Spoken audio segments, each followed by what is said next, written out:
Τα εύσημα από την Κεντρική Διοίκηση της ΔΕΗ απέσπασε η Διεύθυνση της Πρωτοβάθμιας Εκπαίδευσης Νομού Σαρών για την ιστοσελίδα που έχει δημιουργήσει το οικολογικό αποτύπωμα. Οι υπεύθυνοι της ΔΕΗ εντυπωσιάστηκαν από τη δουλειά που έγινε και υποστήριξαν πως θα φροντίσουν για την περαιτέρω προώθησή της. Η ΔΕΗ, όπως πάντα, στην πρωτοπορία, παλιότερα απλώς για τον εξηλεκτρισμό της χώρας, τώρα για να προχωρήσουμε σε νέες επενδύσεις και να προχωρήσουμε τη χώρα στο κομμάτι της ενέργειας και σε όλη τη διάσταση, σε όλη τη χώρα και όχι μόνο σε κάποιες περιοχές. Θέλω λίγο και την τοποθέτησή σας για το οικολογικό αποτύπωμα, για τις αίρες. Τι γνωρίζουμε γι' αυτό?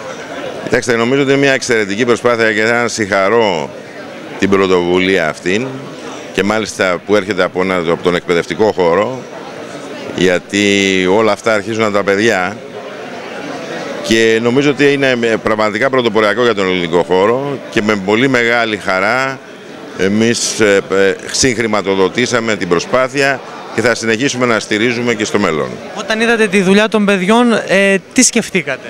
Εντυπωσιάστηκα αρχικά και νομίζω και άλλοι που την είδαν εντυπωσιάστηκαν και νομίζω ότι βάζει ένα πρώτο θεμέλιο για να πάνε και τα πράγματα πέρα.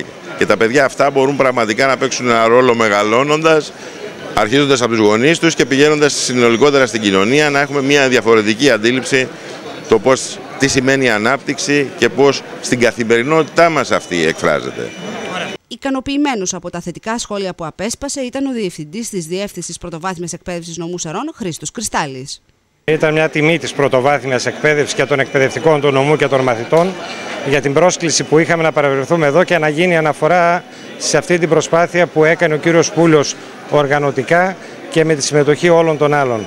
Πραγματικά η προσπάθεια αυτή έχει εντυπωσιάσει στο Πανελλήνιο, παρουσιάστηκε στο Υπουργείο Παιδείας, παρουσιάστηκε στις Βρυξέλλες, θα παρουσιαστεί το πιθανότερο και στην Κωνσταντινούπολη και ευαισθητοποιεί τους μαθητές μας, τους γονείς, τους εκπαιδευτικούς, έτσι ώστε να διαχειριστούμε τις πηγές ενέργειας με τον καλύτερο τρόπο. Ξέρουμε ότι σε τι κατάσταση βρίσκεται ο πλανήτης, άρα λοιπόν από εμάς εξαρτάται αν θα είναι μια βιώσιμη κατάσταση ή όχι. Ξέρουμε ότι έχει και μεγάλη επισκεψιμότητα εδώ στο περίπτερο της ΔΕΗ το οικολογικό αποτύπωμα. Είναι η ικανοποίηση που νιώσαμε όταν ήρθαν οι άνθρωποι της ΔΕΗ και μας είπαν ότι έχει εντυπωσιαστεί ο κόσμος και η επισκεψιμότητα στο site το δικό σας με το οικολογικό αποτύπωμα, γιατί το ενεργειακό ακόμα δεν το έχουν αναρτήσει γιατί θέλει μεγάλη συμμετοχή, έχει εντυπωσιάσει.